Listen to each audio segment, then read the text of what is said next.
Australia-Pakistan Strategic Forum's webinar, Humanitarian Crisis in Afghanistan. On Wednesday, December 8, 2021, the Australia-Pakistan Strategic Forum organized a webinar to address the growing humanitarian crisis in Afghanistan. Questions like what can be done to prevent the negative consequences of years of violence, poverty, hardship, and drought. Several speakers, including His Excellency Pakistan's High Commissioner Zahid Hafiz Chaudhry, David Shobridge, NSW Legislative Council member, Indus News Bureau Chief Sumaira Khan, senior journalist by the Muhammad Hikmat Afghan News Agency. Throughout the webinar, these speakers discussed the issue and posed questions concerning the humanitarian crisis in Afghanistan. In this webinar, the main objective was to discuss the crisis and raise questions, especially because knowing the situation in Afghanistan and how it just keeps getting worse and worse day by day. This needs to be stopped because the lives in Afghanistan, especially the children, the old people, and families, can't survive. Shortage of food, poverty, and drought. The webinar started with Dr. Seema Khan, member AusPac Strategic Forum, who made opening remarks of the webinar and a brief intro of the forum, as well as discussed the objective of the webinar on Afghanistan. After that, Zahid Hafiz Chaudhry, Honorable High Commissioner of Pakistan, raised a question about humanitarian crisis in Afghanistan and its impact on Pakistan. What best Pakistan has done so far?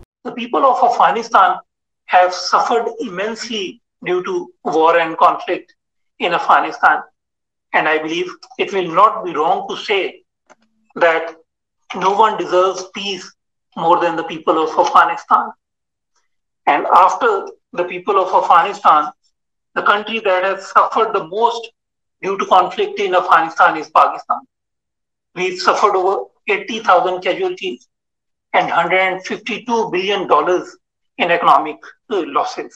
Next question was raised by David Shobridge, who is a member of the Legislative Council NSW, who acknowledged and rose a very important question, which was, how does Australia perceive the situation in Afghanistan and what can be done to avert it? To working with First Nations peoples for truth, treaty and self-determination. I'd also like to express my appreciation to all the distinguished guests that are here today.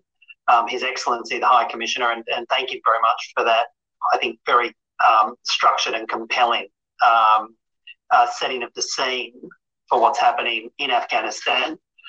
And lastly, I'd like to thank the Australian-Pakistan Strategic Forum for putting this event on today and forcing us to engage with. Next up, Sumaira Khan, Bureau Chief, Indus News, talked about her experience with covering the Afghanistan news in her past years and talked about on-the-ground realities and miseries. How should the international community respond to the situation? This question was raised by her. When I was covering Afghanistan, it was, I left for Afghanistan on 15th probably. I was at Torkham border. I started, although I was covering Afghanistan's, Taliban's onslaught in Afghanistan, in early May. My first visit was this year. It was probably in January. But that was to meet some journalists and to create some networking we were trying to organize a media conclave from including both journalists from both Afghanistan and Pakistan. It was very successful. On behalf of Pakistan, Afghanistan. Last but not the least, the Muhammad Hikmat, senior journalist of Afghan News Agency, discussed some important news related to Afghans' expectations, a way forward.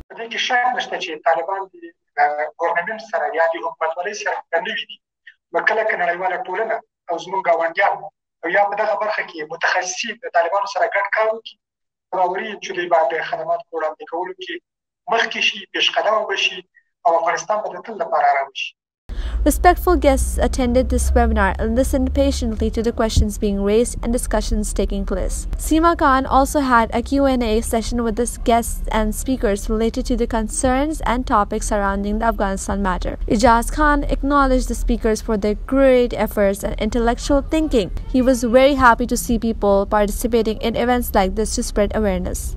Well, yes, of course, we have right from day one, you have seen that the leaders of the Northern Alliance, Karzai, Masood, they were in Islamabad, they were in Pakistan, and Pakistan has been, on the one hand, convincing them to catch up with the Taliban. And on the other hand, Pakistan has been persistently motivating, convincing the Taliban that it is in their best interest to have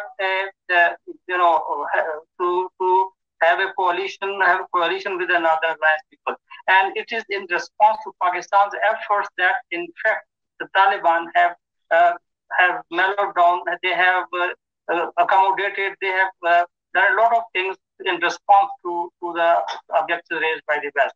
So Pakistan. First of all, we need to raise our voice for the first world country, especially Australia and America, should play a role to recognize the government, because we like it or not, they are the reality. So first of all, the government should be recognized. Once the government is recognized, and then the humanitarian aid and other sources can flow from there. So in my humble opinion, to our listeners, and especially the certain politicians and the politicians listening elsewhere. Look, I think some of the areas to be focused on too is within the aid sector. You can broadly divide it into three areas. There's bilateral aid, government to government. There's the non-government organisations that David's spoken about, and there's the international organisations. And I was actually going to ask a question about this myself, is where should we, because I found this absolute, thank you to the speakers, I'm sorry I didn't start with that. It really has been excellent, very informative. I think we've got to get this message out very widely. During the Humanitarian Crisis in Afghanistan webinar, a man named Mohib raised his voice and wanted to speak about his point of views as an Afghanistani representative who used to live in Pakistan. What he says will amaze you. This is totally a small group of Afghanistan people that unfortunately they are in those platforms that they can talk. And they're not representing Afghanistan. They're not representing 35 millions of Afghanistan that live in Afghanistan. I've lived in Pakistan for 10 years. I was 9 or 10 when we moved to Pakistan in 1998. I left Pakistan in 2009. I have been friends with Pakistani people. I've studied at Pakistan. We've been to the hospitals, to all the government organizations, to the police, to military, to everywhere. I have great experience. This is Farwa Ali and you're watching Pehchan TV Australia. Thank you.